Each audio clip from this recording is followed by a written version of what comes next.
Hi, everybody. Are you just a negative person? That's just who you are as a person at the core.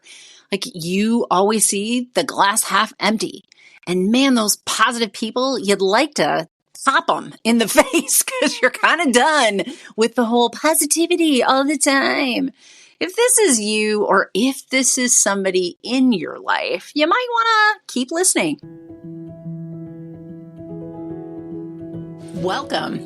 This is how to fix your sucky life. That's right. Maybe you're somebody who says, so life sucks. Now what, right? Fix me, doc. I don't know what to do with all of this. This is a podcast that teaches anybody who's interested in learning a little bit more about how to get control of the anxiety in their life, the stress in their life, all of those feelings that are bogging you down. I'm your host, Dr. Natalie Marr, a clinical psychologist of the last 2 decades and a trauma therapist. And I'm here to help you understand how things early in our life, things like trauma or really difficult times, impact us later in life, so much so that it drives us off course and into patterns that are not helping us. They don't serve us and they create suffering for us. And there's a lot of information swimming out there. So I know that people are looking to feel better and want to know what works. Why don't we help you fix that sucky life? I take all of the information from neuroscience, my experience over the last 2 decades, and all the fits and starts of my own personal life, and I put it all together in a toolbox for you so that you can stop just surviving and learn how to really thrive in your life. I know it's possible to get there, so let's get started. Welcome back, everybody. All right, so we've had a couple of these podcasts. I've introduced you to these concepts of the nervous system. Guess what? Neurobiology will probably come up in literally every episode here because that is just my stick. That is where I like to go back to. The science, the evidence. I love helping you to see how this madness inside us, this web of neurons and the interface with our outside world and inside world. I want you to know how all that works. I want to demystify that for you because I think if I do, then you are in a better position to do life differently. Like you can really maybe change things for yourself. So are you negative? Like, is that a thing even? Like, can people really just be pessimists? Is it an actual scientific thing, doc? Well, kinda. So let's talk this through a little bit. I have had my fair share of people across the couch who come in a mindset that everything around them, everything is just shit. Like they just think that when things are going well, it's the exception to the rule and they are just waiting for that next shoe to drop. That's their outlook. Depending on how rigid that is, I get more and more curious that they had, just like I mentioned in my last episode, some sort of traumatic event that led them to create that worldview for themselves. But I have had my fair share. In fact, I'll go session after session after session with folks. And what I'll hear is, it doesn't matter. None of it matters. What's the point? I try these things and it feels better for a second and then, some shoe drops, right? Well, let me just give you an example. So take, for instance, like the person who comes in and, it was a recent breakup that precipitated that they wanted counseling. And so they're sitting with me and they're telling me, what a piece of crap that person is and how you should have known earlier and why didn't I see it coming? And, well, I guess it wouldn't have mattered because I probably would have done it anyway. And then, we'll start little by little to dig ourselves out of that hole and help this person stay focused on the things that are going well. So then they tell me like, well, work has been pretty good and I got a raise this past year, feeling good about that, feeling good about, getting some new accounts. That's been great. Oh, good. And then the next week they come in. Yeah, that sucks. Like my boss came in, he was really mad at me. All of that got torn down. All right. What else is going well in your life? And we'll kind of try to find something that has an alternative narrative to this other really wrong narrative that they are pulled and compelled into that's negative. Maybe it's like, I moved into a new place. I'm really happy about it. I finally own my own place, feeling pretty good about myself. But everything else is shit. Can't find a date. Work is rough, but okay. But like in the grand scheme of things, there's some good things, right? Yeah. Next time they come in. Yeah, that sucks. Yeah. I live in Minnesota. The furnace went out. So now I'm thousands of dollars in hock because I had to buy myself a new furnace in the middle of winter. And, so it's like, there's like that repeated pattern, right? Repeated pattern of something happens and that's the highlight of the low light rather of their life at the moment. But there is just kind of this tendency towards the negative. When I'm teaching graduate students, which I also do, by the way, one of the ways that we talk about the caricature of this is to think about Eeyore, right? So Eeyore didn't have no friends. Eeyore, they all asked him to come in and he might have even had a little glimpse of enjoyment here and there, right? But Eeyore overall always saw the negative in all the things that were happening around him. And there are individuals that tend to fall into this. And so is there science that supports this? Here's what I'd like to talk about today. This idea of cognitive bias. So bias in general, let's just talk about bias, right? Like we've all heard that term. So what it really is getting at is that some way that we filter things turns all the things that we are perceiving and puts them through that filter, turns everything into that filter. And so then everything gets changed in a way towards that way of thinking. So that's really the premise of bias. And cognitive bias is a psychological concept where we might get one of those filters, one of those perspectives, and it really starts to interfere with our ability to see the reality of a situation, and it kind of tinges it towards one way. Now, there's another thing at play here. I do think that this example person I just gave you has cognitive bias towards the negative. And I am highly curious that part of that reason is it feels like it's warding off danger. It feels like it's a way to control their world, right? If I just assume that everything sucks, then I'm always preparing for the worst, and I only am pleasantly surprised if the good things happen. But if you live your life that way, you actually spend more time in the discomfort of the worst instead of in the balance that everything is happening all at the same time. And I think on the other side of this is, and I think that when you're reinforced enough for thinking that controls your world, that's the draw. So people might even kind of have awareness that they're negatively tinged and that it's not helpful to them, but they can't seem to shift it because they also have buy-in that somewhere in them tells them this is safe. This is what keeps me protected from the worst thing happening.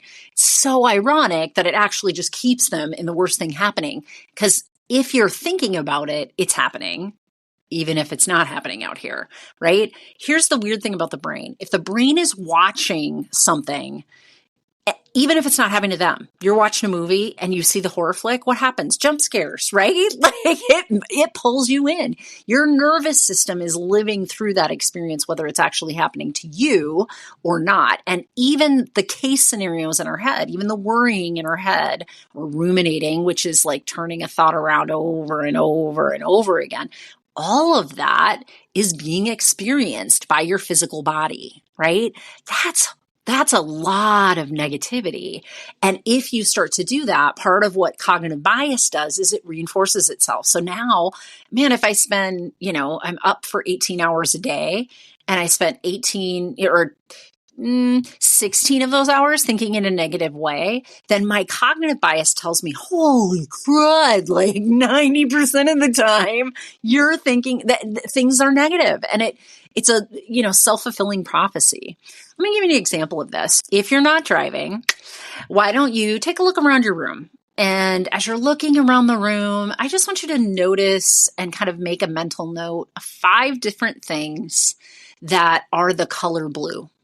My office has a ton of them. So all you have to do is look over my shoulder. But you're just looking around and finding 5 things that are blue. Got those? Okay. Now close your eyes. And I want you to tell me 5 things you saw in the room that were yellow. Yeah, that's the thing. When we are training our brain to do a thing, it will do a thing. And cognitive bias is working like this. If I tell myself, shoe's going to drop, something bad's going to happen, that's what I'm looking for in my world. And that's what I pick up on. And so if your therapist says what's going well, you wouldn't have seen it. And here's the other thing at play. That nervous system stuff I talked about last week, those 3 layers, you're safe, you're okay, you're in fight or flight, or you're in freeze or fall or fawn. Well, when we dice those apart, what we know to be true is in both of those lower categories, we're believing that something in our environment is threatening. We're in survival mode. That's really what's happening now.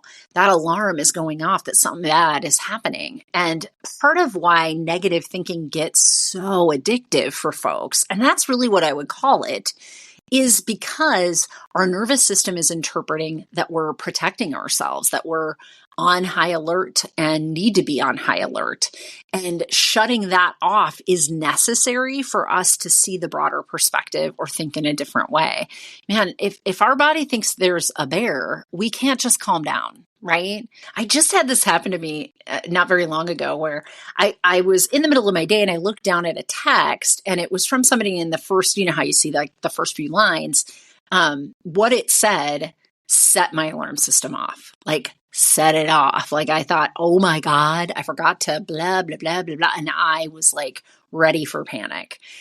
Once I had opened it up and was able to respond to it, I knew that I was safe, but man, was my alarm system already a ringing in my body. And so there really is like a need to regulate your system. I had to take my body for a walk. That's what I call it. Like I went outside in cold weather in Minnesota, walked for 20 minutes, and that was what finally calmed that down. Neurochemically, what I'm doing there is I'm using the endorphins in my body to kind of be the anti-anxiety medication and anti-pain medication that it is naturally, and take me down from that high cortisol and adrenaline rush that happened when I had looked at the text. So I think that's also a feature in what's happening in this negative thinking pattern. So it isn't just as easy as think positively, flip that around.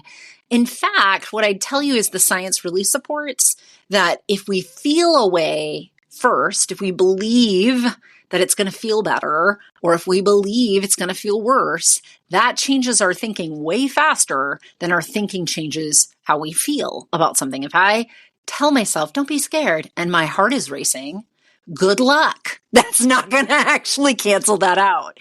So I think that there is some science that gets people in to that negative bias that they have. And of course, if that gets really bad, it even is diagnosable. Like those are things that contribute to things like anxiety disorders and depressive disorders because, you know, once we get into the habit of it, we really get addicted or trapped in the reinforcement of I have to stay here, I'm in survival mode, I have to stay here, I'm in survival mode.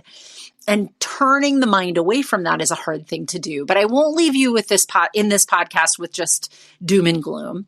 What I'll suggest, and it's probably been suggested in myriad of ways to you before, is starting the practice of mindfulness or meditation.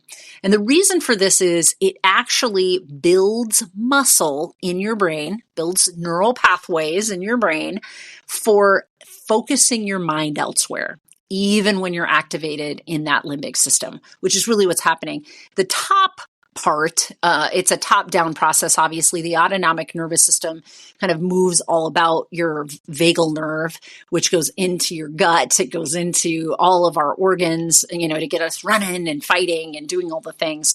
But where it begins is in the limbic system, you know, in organs like the amygdala, that are one of the larger areas in that limbic system that kind of can pull our attention away from reasonable thinking and get into that negative funk or survival mode. What I'd say is that in order to override that with the executive functioning, you have to have a pretty powerful bridge between the two. And people who have been honing in the negative pessimistic thinking, well, their bridges are like not there. It would be like a tree limb across a raging river. So we really need to help them build that up so that they could get access to the parts of their brain that can override this system and say, calm down, take your body for a walk, do some deep breathing, hum. Those are some of the things that get our autonomic nervous system to go into a more safe, what we call parasympathetic response. And I will just put in the plug that mindfulness and meditation builds that bridge. It builds it nice and strong. But just like exercise, it isn't something that's a one and done. You can't go to the gym, lift weights a couple times, and have a bodybuilder body. You need to go several times a week, every week, for the rest of your life to have that kind of a look, right? And similarly, to have this bridge between your limbic system and the frontal lobe, which that's where you're trying to access, you're going to have to do meditation or mindfulness regularly. Now, here's some good news. Somewhere in the neighborhood of 5 to 20 minutes is optimal, honestly. It will give you some return. So start where you're at and move forward. I definitely suggest that you get over this idea that you're going to sit down and be a Buddhist monk, because you won't. And to get, over this idea that mindfulness means or meditation means that I stay focused on one thing in this moment and my mind never drifts, because that's not real. Your mind will drift several times. And in fact, what builds that muscle, what is the rep, if you were at the gym, what does the rep is if you turn your mind from where it wandered to back to whatever your practice of meditation or mindfulness is. So as many reps as you need to, right? Your mind could wander a dozen times. It could wander 100 times. You're just going to have more reps if it did it 100 times. I would suggest kind of building one of those practices in, because it really does game change our ability to override, to be able to come up with an idea for, I got to take my body for a walk and get my autonomic nervous system more regulated if I want to, go about my day without panic. And for people who have negative thinking, sometimes that bottom up process of starting with things like mindfulness and meditation and exercise and deep breathing are the things that I suggest even across the couch, because I know that they have to be in place as resources, as tools available in your toolbox if you're going to be able to turn this around. Hope it was helpful. Hope that you're not feeling so bad about your negative thinking or about those people who are negative thinkers in your life now that you have a little more understanding on the neurobiology of why that's happening. And I hope that you start your own mindfulness practice, because it really, really helps.